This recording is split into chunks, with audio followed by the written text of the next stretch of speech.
Hello, you guys. Welcome to the show again. Are you excited for today's heart to health conversation? This is Nkechi saying hi to you, and I hope you've been enjoying our conversation. So, today, guys, I'm so excited to chat with my friend here, Michala.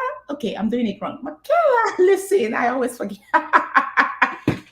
I always forget how to do this, but I'm so excited to chat with her, you guys. I've known her since I got online. Okay, she is amazing. She is a performance coach, but she deals a lot with energy management. However, I call her my vision queen. Guys, I call her my vision queen, and she really gave me a lot of guidance when I first got online. So today we are going to be chatting a lot about vision and how you can create an attainable vision for your healthy lifestyle. I'm going to leave it up to my friend. I'm going to ask her to introduce herself. You guys, I didn't mention she is also an author. She wrote two books. Okay, two books. Everything is in the description box below if you're watching us from YouTube. And if you're watching us from Facebook, also check the description. All her accolades, okay, are over there. Right now, Michaela, I'm going to give it up to you. Please introduce yourself. Hello. So I am so excited to speak with you, Nkechi, because you are one of my favourite people who I met online all those 7 years ago when we both started out. And we always say we feel like friends we've never met, don't we?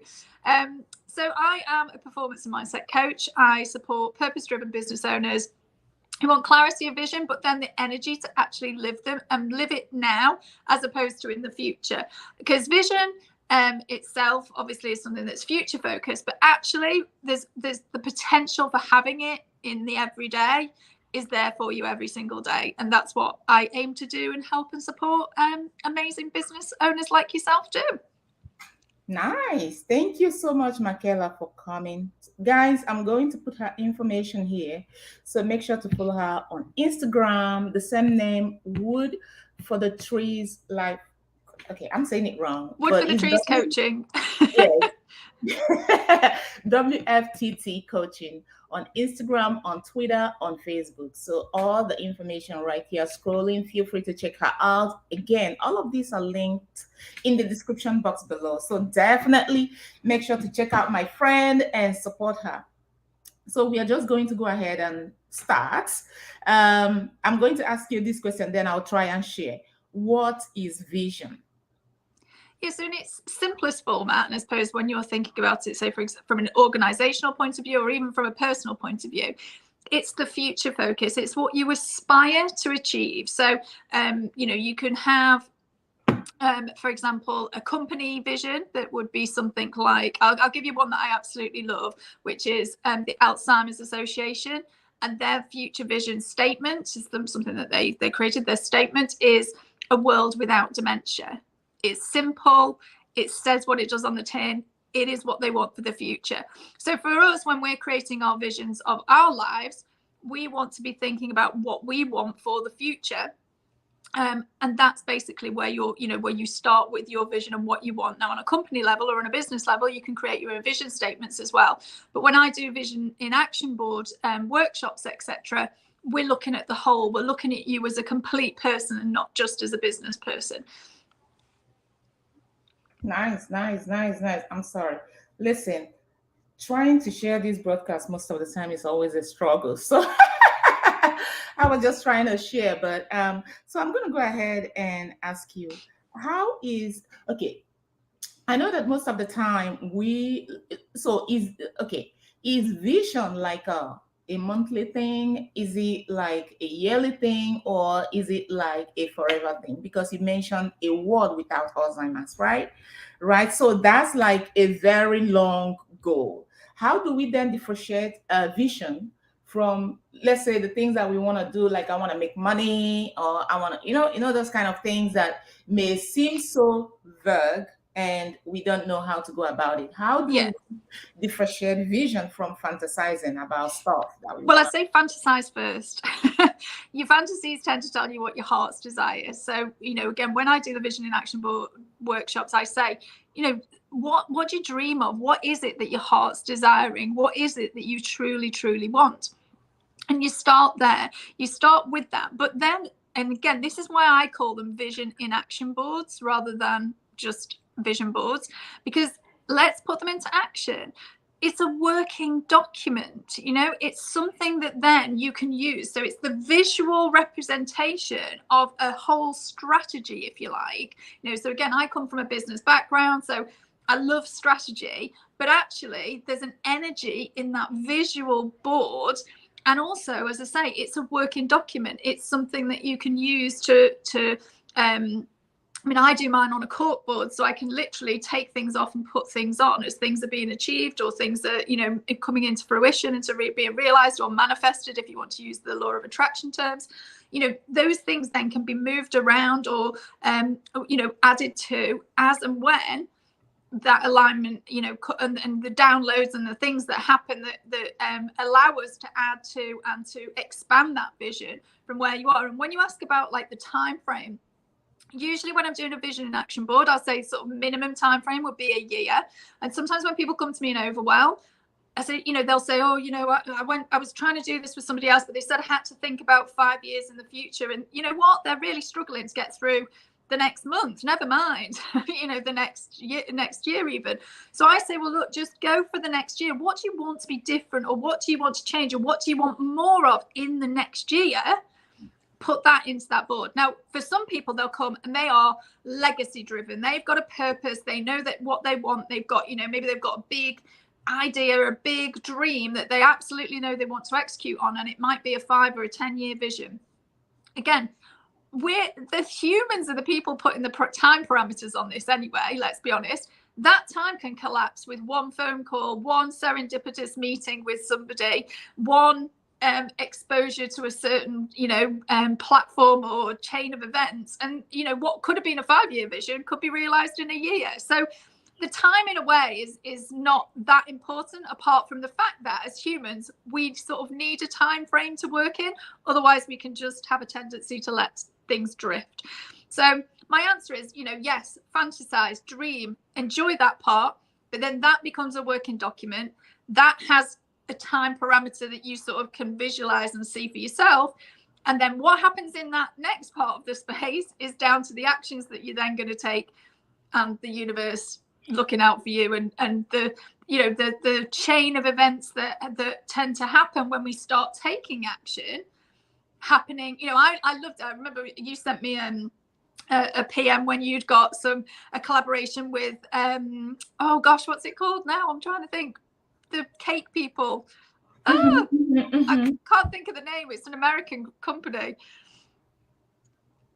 Oh my goodness, they're really, really famous, and we do have the cakes here, and I can't think what the name was. But anyway, it was like it's like a global company, and you'd done a collaboration with them because you'd been showing up, you'd been delivering what you were delivering, and they had seen something you'd done and asked you to do a collaboration with them. So, you know, these things don't happen by accident in the real sense of the word, because you were taking the action steps. But then, as I say, this synchronization of them seeing you, liking what you do, and enabling you to then work with them allowed you to do that. So that's the beauty of vision. Right. Nice. I love that. So it can be a year thing. We don't really have to get stagnated because of time. Is it going to be a month? Am I going to have a vision for a month or a year? Just fantasize and get on. Right. Absolutely. And as I say, I mean, I do think the time parameters can help, because as humans, we sort of need that. We need that structure to work within it. And again, when I work my VIP Visionary Lounge membership club in there, you know, they've got goals. Some will be a 3-year goal that they've broken down into a 1-year goal, which then will come back down to a 90-day goal. And then they'll come back to, right, okay, what am I doing this month? Set intentions for that, and then what's going on this week. So everything's going from chunking up in this bigger space to chunking right down to, okay, how am I showing up today? How am I bringing my vision into action today? So the time frame does matter, but what I mean, but what I think I also know to be true is that sometimes we can, you know, you might set yourself a month to do something, and then one phone call makes it happen that week. That happened to me with the Mean Little Cow the Mean Little Cow book that I wrote. So this lovely thing here, you know, this book, I thought, right, okay, I need to work on how to get the investment for this. I decided it was going to be a focus for that month. 2 phone calls later, I had the investment. So it took me a week when I thought it was going to take me longer. You know, we just don't know what will happen once we started taking that aligned action. I love that. So the most important thing is to keep making efforts, right? You can plan and then it just happens quicker than, but you keep doing what you're doing. Absolutely. Let me follow up with the next question. And I guess you already said it, right? You can dream, and then from dream you can now set a date, set a time, because that time is important. Like you said, if I just said I want to get healthier or I want to eat healthier, and I don't have like action or how to back it up with a good plan of action, is definitely, I'm going to be deceiving myself, kind of, right? Yeah. So what I wanted to ask you, which I believe that you already have answered, is can a vision support a healthy can your vision support your healthy lifestyle? Yeah, and I think with this one, again, it comes back to what's your heart desiring. You're saying you desire a healthy lifestyle, but actually, again, it's do you truly desire it? And if you truly desire it, connect with it, right? If you want it to happen, then guess what? You'll make it happen. If it's a should, guess what I'm going to say, Nkechi? If it's a should, what will happen is it will feel like a weight. It will feel heavy. It will feel like, oh God, people are expecting me to do this, that there's a responsibility somewhere else. And it's until you take that into your own heart and decide, you know what, I want a healthier lifestyle. And these are the reasons why. I want to be able to run with my kids. I want to be able to play with my grandchildren. I want to be able to show up in my workplace feeling good. I want to wake up in the morning, just feel energetic and want to, be able to get on with my day. Whatever your reasoning for wanting a healthier lifestyle is, that underlying motivation is at the heart of it. And that's what's the aligned part of it. So that's the first thing is, find out, is it what you really want? And if it is what you want, then you're choosing then to bring it to life. You want to live that healthier lifestyle. And again, how does that look for you? When I do the vision and action boards, we do an activity. I'd say, look at your days and think about, okay, I don't want to live a life where I never eat another chocolate hobnob. Okay, that's a chocolate cookie for our American friends. I don't know if you have chocolate hobnobs, but they're a really nice biscuit. They're a really nice cookie. So my healthy lifestyle would allow me on occasion to eat a chocolate hobnob when I want one. Am I going to have them every single day? No, I'm not. Am I going to eat them, a whole packet of them in one go? No, I'm not. But am I going to have them every now and again? Yeah, because I like a hobnob and it's not going to kill me. So it's about thinking about what does that look ideally to you. It doesn't have to be perfection, but what does that look like to you? Why do you want it? What are the underlying reasons? And then you're choosing to do it. You're getting to have this healthy lifestyle. This vision of yours includes a healthy life. So that's why you would want to do it. No one else is telling you. No one's making you feel like you should do it. We stop the shoulds. We do what we want to do because we want to do it. I love it. So I wanted to ask you, creating a healthy lifestyle, or rather saying that you want, like you said, you have to know what that feels. So how that's going to work for you, right? Because it's all different for everybody. For instance, what I consider to be healthy food may not be healthy to you. And what the other person even though that there is generally acceptable healthy and non-healthy foods, right? And also when it comes to trying to say, hey, I want to start implementing this kind of routine, what I can take, you may not be able to take, and what you the length you're willing to go, I may not be willing to go. So it's really understanding how that works for you. And that comes to the next thing I want to know from you. Do you think it's necessary, or rather it's important to have like a plan of action? Do you necessarily need to write your vision down? Yeah, what's really interesting, again, it's one of those shoulds. So, I personally, again, I find that when I've got a plan and I'm working to the plan and it's very aligned to my vision, because that's what I need, that helps to motivate me through some of like the things that aren't particularly comfortable are in executing on that plan, or the things that are a stretch and are going to feel like actually there's a bit of resistance in me. So if health is a part of my vision, and so there are some times when I think, well, I don't want to go, it's really rainy. You live where I live.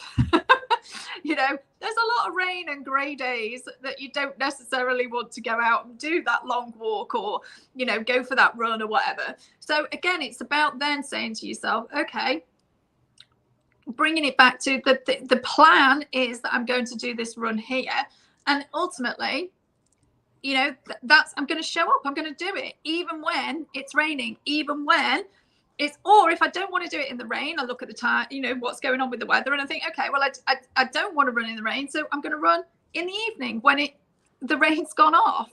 It's adjusting. I mean, I always say planning is king, but flexibility is queen.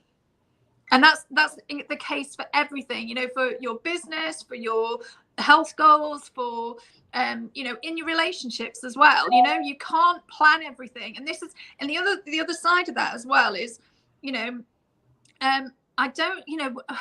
think this is the thing, Nkechi, we've been fed this Pinterest perfect examples of the very Instagrammable vision boards. But the reality is, and this is what I teach again on my workshops, is that, life's going to throw curveballs and obstacles in your way. It just is. That's life. And if we are prepared for that, if we anticipate it, not that we're creating it, but if we anticipate that that's going to happen, then we're not then massively disappointed and feel absolutely bereft that our vision isn't picture perfect. Because actually we know that we can cope with it. We know that we can, be flexible in how we approach it. And that's absolutely going to be the case in your health and well-being. You may have every intention of getting up and doing your run, and then your child is sick. If you are so fixed on the plan, that could throw you completely throw you off your, off what you wanted to do with it. But if you just then adjust the sails, think about how then, okay, can't do it then. When is this going to be able to happen for me? What is it that I can do? And again, I always talk about being solution focused. So it's about getting a solution focused head and saying, right, okay, how do I overcome this challenge? How do I overcome this obstacle? And what can I do in its place? So if your child's sick, but is, they're not sick in the sense that, you need to be with them, but they're maybe sleeping on the sofa or something. Maybe you could do a different type of exercise in the living room whilst they're sleeping. It's just amending and adjusting to the circumstances that you find yourself in. So you're still living the vision, you're still doing what you planned, but you're just doing it in a different way, and not being rigid about how that plan, plays out. And I think when people come at their vision in action boards like that, it just makes it so much more pleasurable. It makes the whole process of it, much more fun, because you're not being so fixed and rigid in how it works. I've also got some people who, really don't particularly enjoy the planning aspect of it before. Maybe I think quite a few people who've come from a corporate background who are very into their KPI, who were sort of in a very KPI, key performance indicators and goal setting. Again, they like more of a clear intention, but then again, just quite a fluid way that's going to come about. So I think, again, you have to do what's best for your personality and best for you, because then that way you are actually going to do it rather than somebody else's set, rigid way of doing something.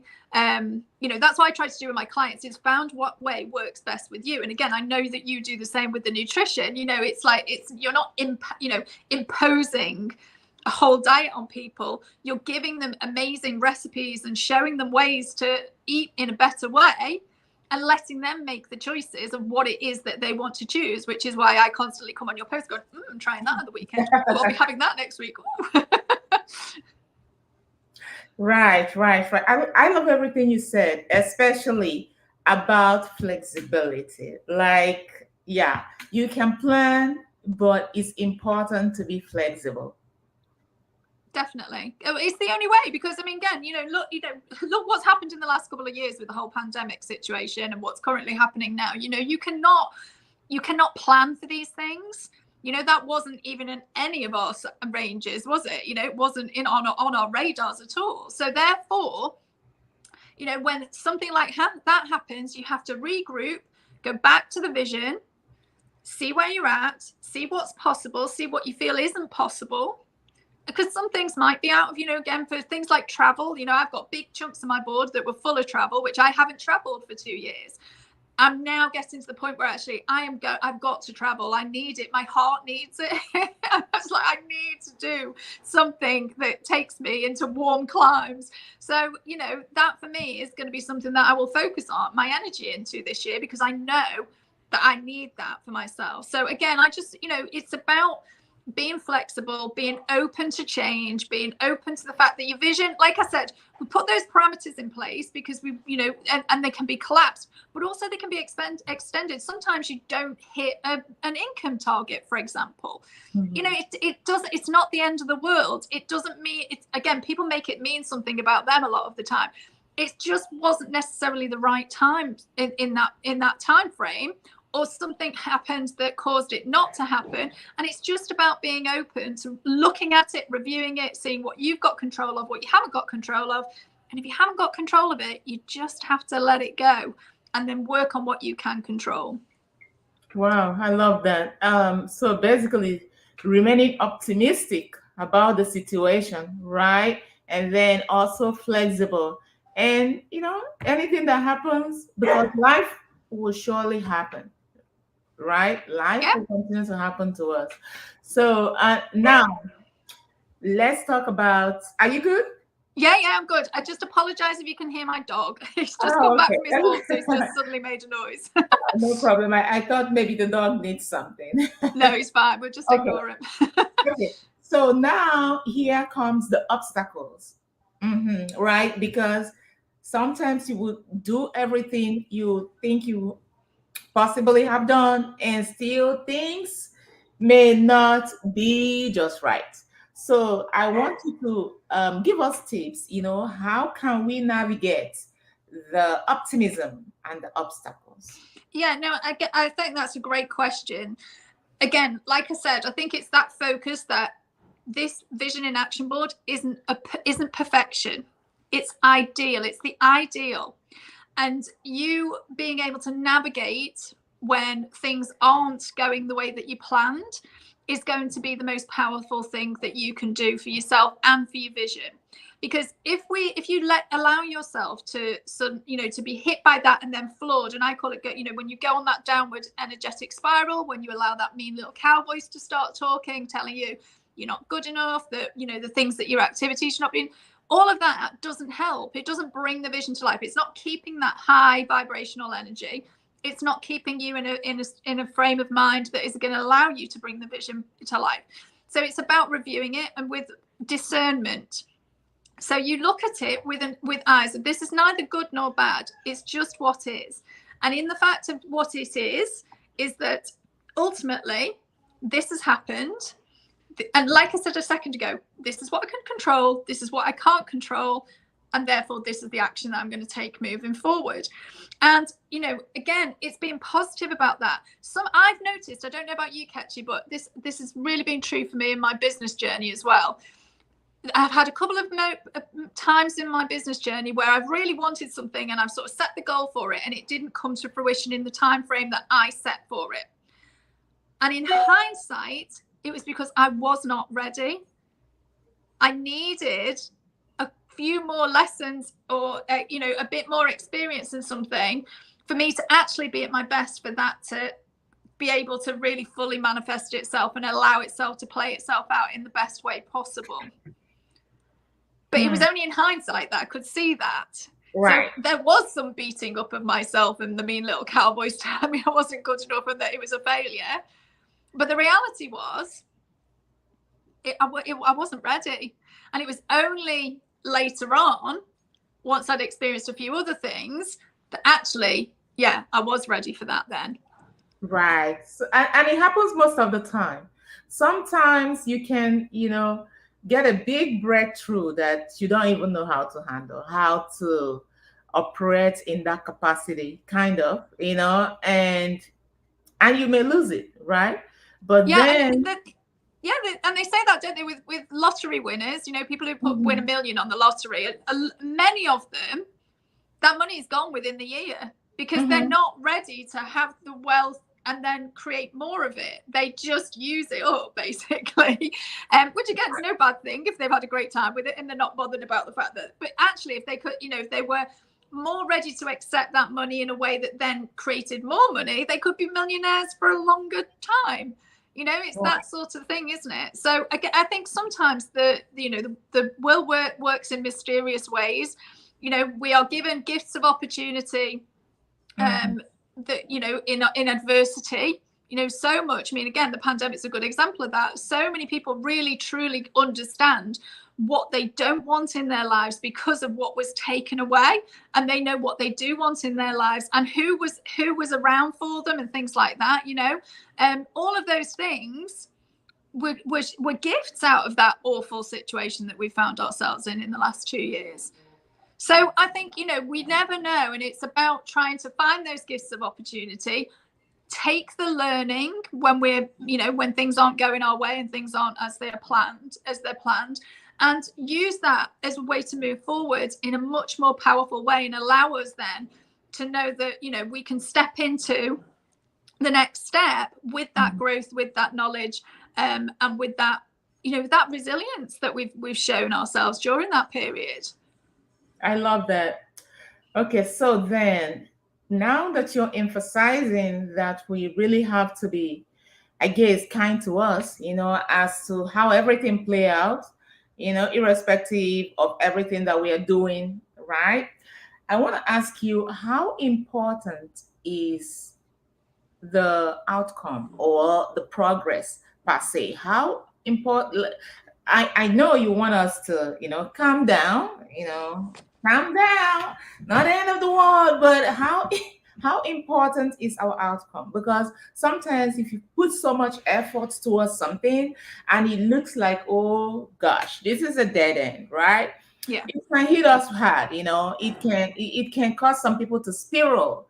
And even in weight loss, I've seen people who lost incredible amount of weight and then they even gain so much more, um way much more, like more than how they began before they started the entire journey. And it's like they keep spiraling down, you know, spiraling down the rabbit hole. So I wanted to ask you, how important is the outcome? When should we look at our progress? When should we, you know, yeah. Yeah, no, I think that's a really good question. And obviously, outcome is important. You know, when we set these goals and we've got things that we want to do and we've got specific, you know, ambitions around something, of course it's important. But I think, again, this is where it's just about reframing it in the sense of the outcome really is about us witnessing our progress.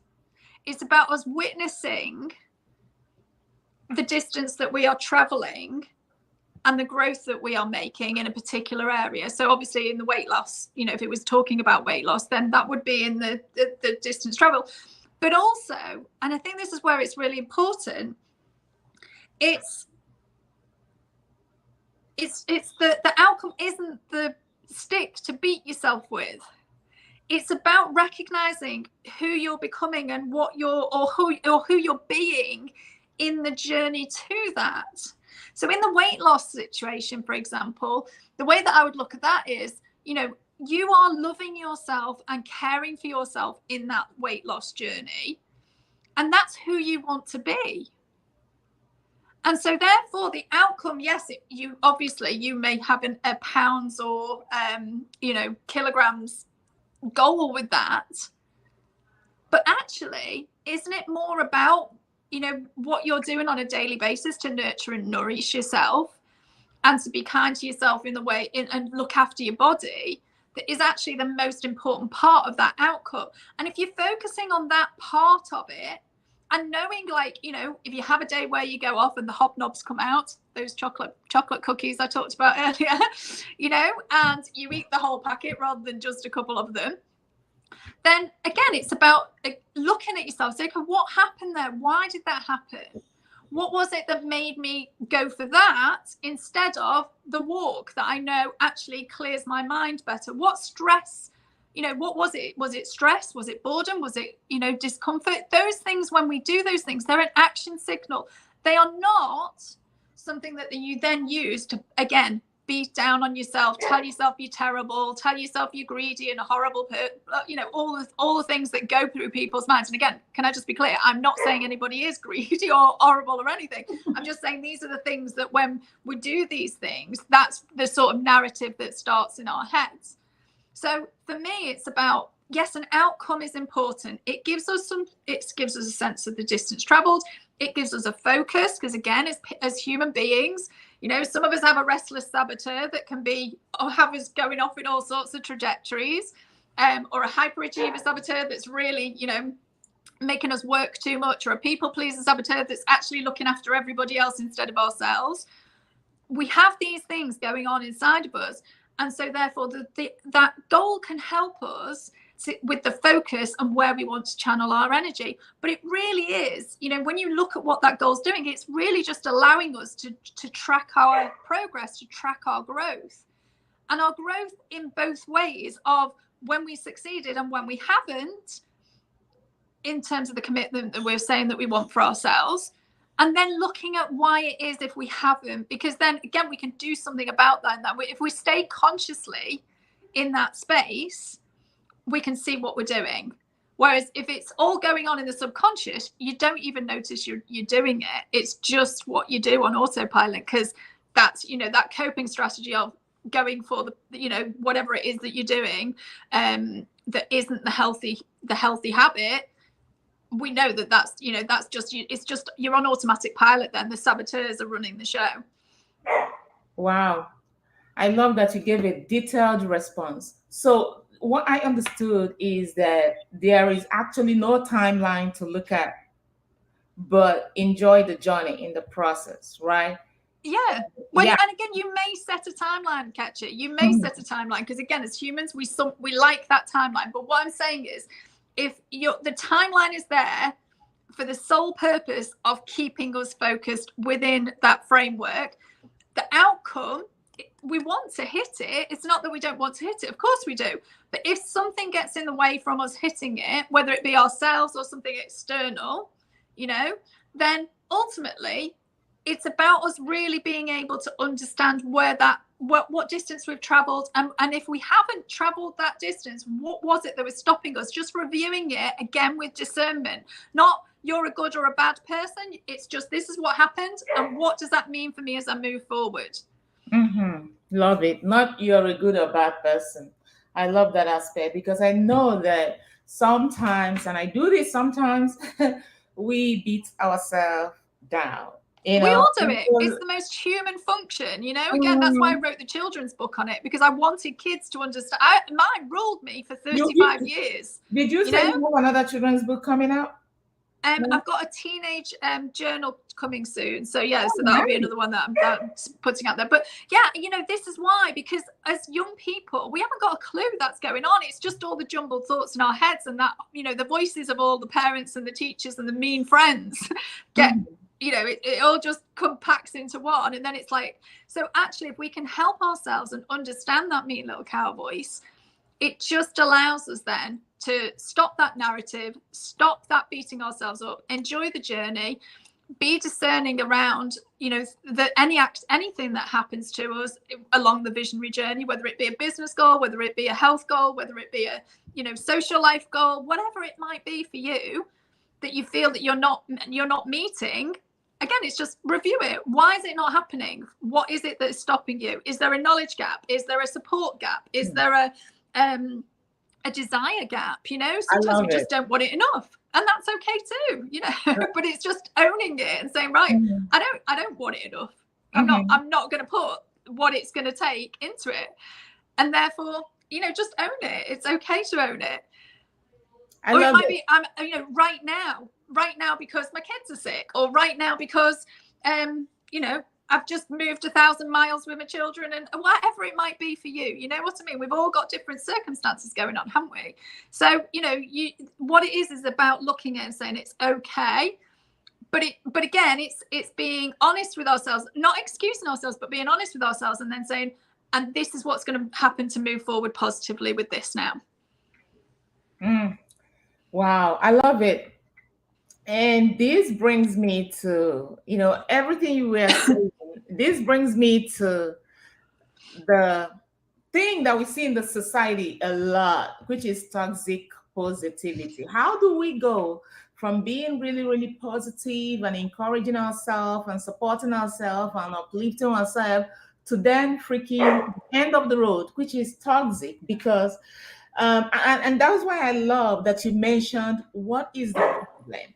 If it's a knowledge gap, you go and fix it. For instance, I want to be a software engineer or whatever, and I've been applying for a job and I can't get it, and I don't even have IT background, right? So it's important to go get some education so you get some qualification in that area, right? So I love that you mentioned about, trying to fix those gaps. So again, I want to know your perspective and what you think about toxic positivity. How can we make sure that that is not hindering us from having the outcome that we want to have? Because obviously we want to have outcome, but if we keep just la everything, we're not gonna, so no, I completely, this is a big bugbear for me in the coaching world in general. And I think people have got onto it. I think it's been rumbled a little bit over the last few years, and some of the big guru type people who do this, I think people are calling them out for it a little bit. I found in my, this is only my truth, so again, everyone will have their own truth, but the whole fake it till you make it can actually really be quite undermining for some people. They can't fake it till they make it. So I would say, what we need to do is, because what we're actually doing then is masking. What we need to do is just take smaller, more incremental steps to make it. So it's like we said, if we've got a knowledge gap, well, what is that knowledge gap? And is there, the courses that we need to go on? If it's a support issue, where do we need to find support from?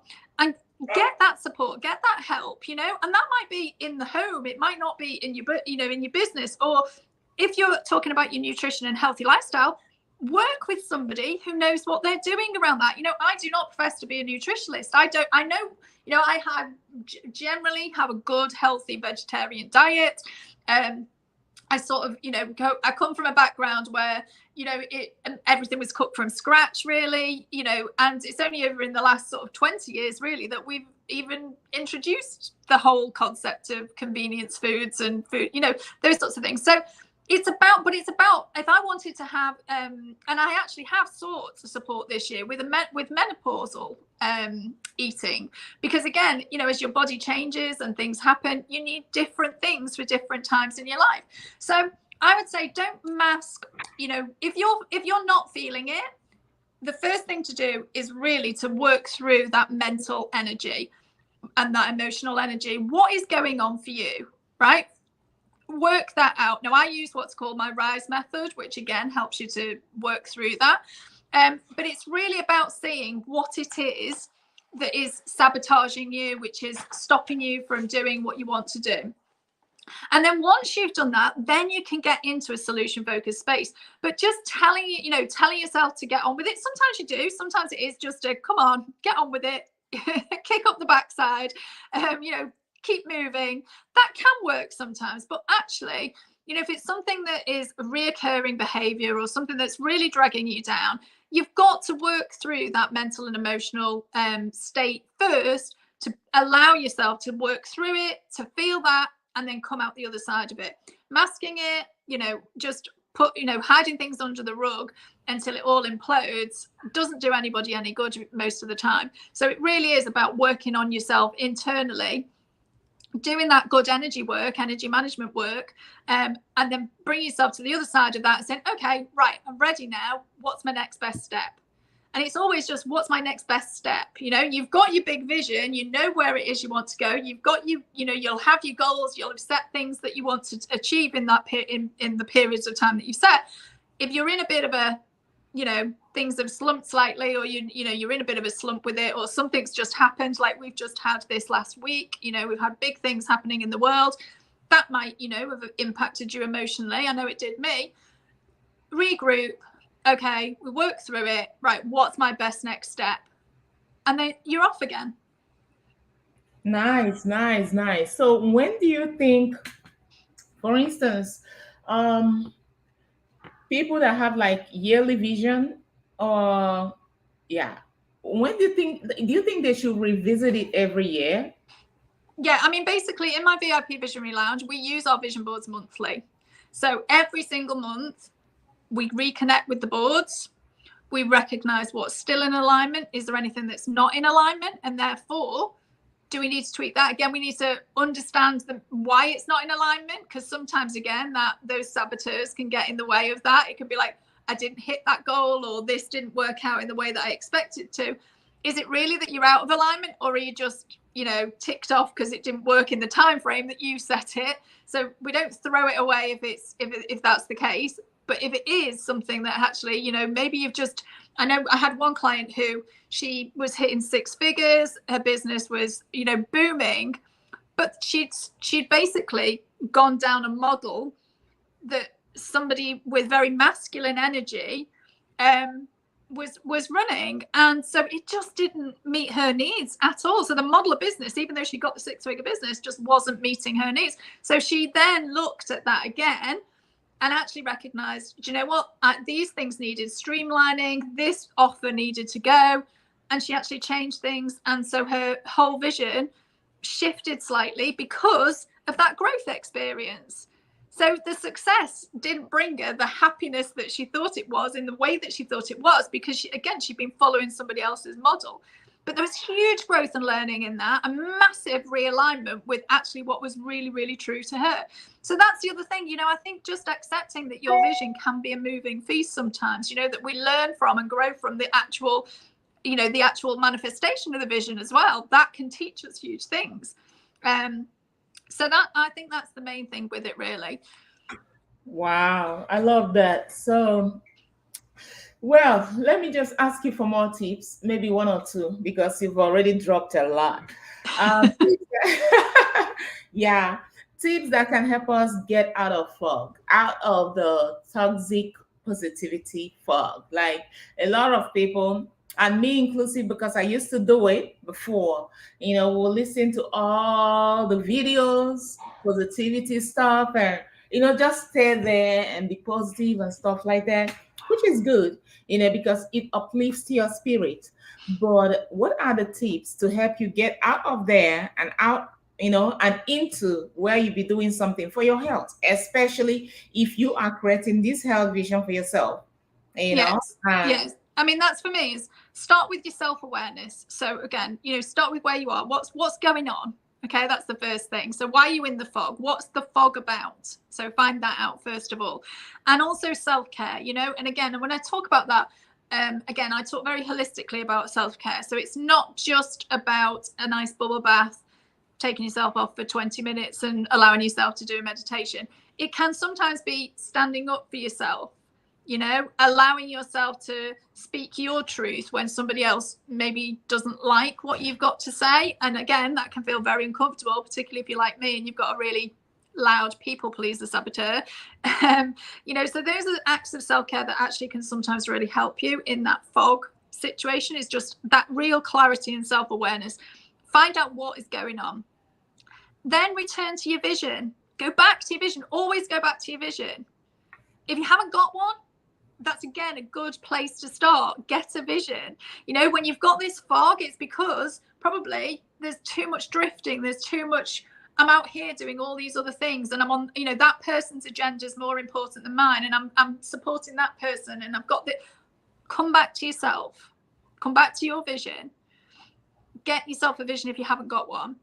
And really, again, focus back in and connect with, why do you want what you wanted on that vision? Why did you want it? What was the underlying purpose? Why? What's driving it? Once you're back there, you can then start to think, okay, so what is priority to me now? And again, get clarity on that. What is the priority to me? And where am I not creating a path to that being the thing that I'm focusing on? Now, again, you may find yourself, you find yourself with challenges around that. It might be linked to your family situation. It might be linked to the way that the business models, I've got this a lot with people who've created business models where they've suddenly become an absolute slave to the business. They don't run the business anymore. The business is running them 100%. So it's like, okay, come back. What needs to happen within that business model that then allows you to move forward, thriving in the center of that business? And what is, do you need to outsource stuff? Do you need to, take away a part of it that actually is just taking too much of your time up and not bearing enough economic, benefit from that? What is it that is happening? So get real clarity on that. What is stopping you from creating, from having that priority focus? If it's support you need, get the support. I say that a lot because, again, we end up particularly, I think a lot of female business people, and again, I'm generalizing massively here because there will be men who do this too, and non-gender, people who are non-binary, etc. Everybody can do this to themselves. But I find in my line of work, a lot of females come to me with this, is that they end up trying to be all things to all people and not getting any support. It's like we've been trained not to ask for help, so it's very important that you do ask for help and see it as a strength, and actually have a thriving business where you've got delegation opportunities if you're scaling and growing your business, for example. It might be the same again, get support, as I said, in your health journey. Have a little think about that. What's that look like? So is it like going with a running club? So you've got connection when you're going running, and you've actually got a time you've got to be there, and you've got, you don't want to let people down who you're going to see. Have you got somebody who's supporting you with your nutrition and helping you to work out? If you're somebody who can't, I always thought everybody did a weekly plan of the food that they're having every single day and a list that they went shopping with. And it was an absolute just mind blown to me that this is not the case, because that's what I just thought everybody did, but they don't, do they? So some people just go to the supermarket and pick up whatever they fancy, which again, I'm not criticizing anybody for that. I'm just, we have our own ways of doing things, and actually there are ways that are going to be more supportive of a healthy lifestyle than others. So again, go work with somebody who can help you with that, who can help you make recipes that are really delicious and nutritious and you can't wait to eat them. Hello, come and see Nkechi. So it's, this is the point. It's, get that support and get that help. And I think, again, it's just, it's making a small incremental change before you try to run. So it's, again, it's don't throw it all the baby out with the bathwater. Everything doesn't have to be huge, big, massive, massive leaps. Small, incremental, continuous steps can be much more powerful than trying to, have some massive scattergun approach that, is really just going to end up with you feeling burnt out. So really think about what are those small incremental things that you can do that will move you forward, rather than, I've got to do it all today. Everything's urgent. I really love it. So guys, you hear it. The ultimate tip to get out of fog, whether it's toxic positivity fog or procrastination fog or any kind of overwhelm fog, whatever it is. Yeah, is to take little steps, but be consistent. Okay, take little steps, be consistent, and keep doing it. And it could mean waking up early, right? Yeah. It could be taking a walk in your neighborhood, right?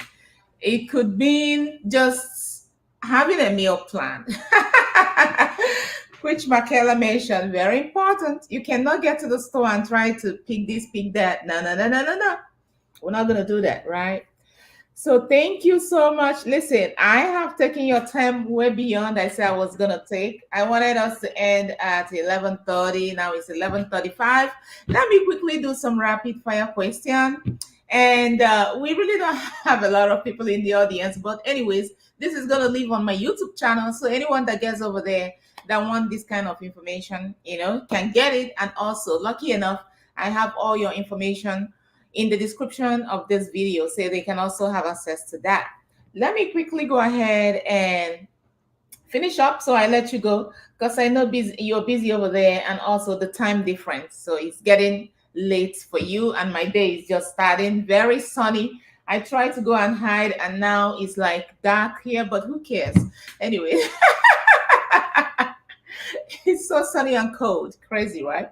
Let me go ahead and just let people get to know you more with some of these questions. So I'm going to say hot or cold. Which one? Hot. Hot. Me. Coffee or tea? Tea. I'm British, you know. Yeah, I should have guessed. So what is your favorite color? Red. I don't see you wear too many reds. I do wear different shades. Okay.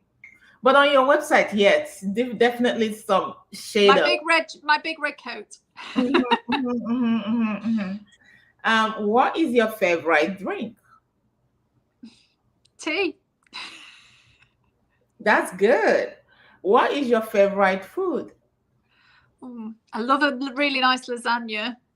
Vegetarian lasagna. Right. Lasagna is always good, loaded, with all the deliciousness. So when are you most productive? Are you a morning person or a night person? 9 till 3, and then I have an absolute surge of energy, 7:30 till 10. I love how you divide that. Well, because I tracked my energy, again, it's what I do with my clients. So we work out when our highest energy bursts are, and so those are mine. I really like that. I'm a morning person. I wake up really early and I go to bed. Like they are thinking about watching movies. I'm going to bed. Like I go to bed like 8 o'clock. I'm already upstairs. Like I go to bed early. Yeah, no, I'm a later owl, and then I get up about 6, half 6. But I have to. Yeah, I can't get up as early as you. You're like 4 o'clock sometimes. That's middle of night. I go to bed early, and that means I wake up very early. I wake up like early bird. 4:30, latest 5 o'clock. I woke up early. Okay, so who is your inspiration? Oh, I've got so many different people who inspire me. I mean, obviously, Nkechi, you're one of them. I think, my mum's been a big inspiration for me. She's very, she's come from a family where we've had to be very resourceful. She's had to have huge resilience. And then in the online world, I love Brené Brown. I think everything that she teaches is incredible. But I've had lots of different mentors and coaches and support through my life online as well. So, and I've got people who I used to work with who were mentors to me in my workplace, who I still love dearly and see regularly. So I'm very fortunate. I think I've had a lot of very inspiring people in my family, and and I say that, they would be seen probably as just maybe ordinary, if you want to call them that, but I think they're extraordinary in the way that they've held themselves in their lives and done incredible things with very little in lots of cases. Oh, that's lovely. So what is your favorite cake? Favorite cake? Oh, cheesecake. I love cheesecake. New York cheesecake. It's very dense. Like my kids love it too. Yeah, you can only have a small piece, but it's That small piece is a lot. It's cheesecake is like small but mighty. Yeah, absolutely. So how do you normally start your day? So I start with a meditation. So I wake up and have meditation and then a cup of tea. And then I usually have a shower, sort out the kids, and then I take the dog for a walk, and then I get stuck into my day. Beautiful. Love that. What scares you? Oh, what scares me? It's hard. Sometimes myself, I suppose, because again, like everybody, I have a mean little cow voice, and it holds me back on certain things that I do. But again, I'm working with it. I'm a work in progress. I'm overcoming those irrational fears that stop you from doing certain things, or pushing your comfort zone too far. So but I think at the moment what scares me is sort of some of the things that are happening in the world, but again, I've got no control over that. So the only things I can do is look how I can help and how I can be. I think in my blog I wrote yesterday, I put something like when the world goes dark, be the light. And I think that's what you've got to try to do. You've got to try and find ways to be the helpers, the helpers in the story. Amen. Amen. We are definitely praying for all the people in Ukraine. We are praying and hoping that soon everything will come back to normal. Yeah. It's crazy. It's crazy. Are you a cat or dog person? Do you have? I've got both. I would say I was a dog person first. However, we had cats first. But I think my love for dogs is greater. But yeah, I love all animals. Hence me being vegetarian. I know, right? Nice. So we are almost here, and this is the last one. What is your vision in life? My vision is to have a happy, loving family, to have a thriving business where I'm thriving in the center of it, and for me to be able to help clients to have the vision of their life and to bring the vision of their life to life. So when other people create visions and then bring them to life, then that means I'm living my vision too. So it's a win-win situation with what I do. I love that. Thank you so much for gracing me with your presence, man. Well, thank you so much for having me. Of course. I want to have you all the time. Thank you so much for coming. I really appreciate you. You guys, we have come to the end of the broadcast. I hope you can check out my friend, check out her books, check out everything she's doing on her website. I forgot to ask you, what are you working on now? Yeah, so I've got my Be Your Own Best Friend program, which is basically to help purpose-driven business owners to gain confidence and self-acceptance by working through some of the things that we've talked about today. And I'm also doing an accompanying journal for that, but also one for teens as well. So that will be going on Amazon shortly. Beautiful. I love her. I love that. Keep me posted, I want to know when everything come out, especially the book for the teen. I have a lot of nieces and nephews. So thank you again for coming. I really appreciate you. And everybody, thank you so much for watching. And right here, we are going to say bye.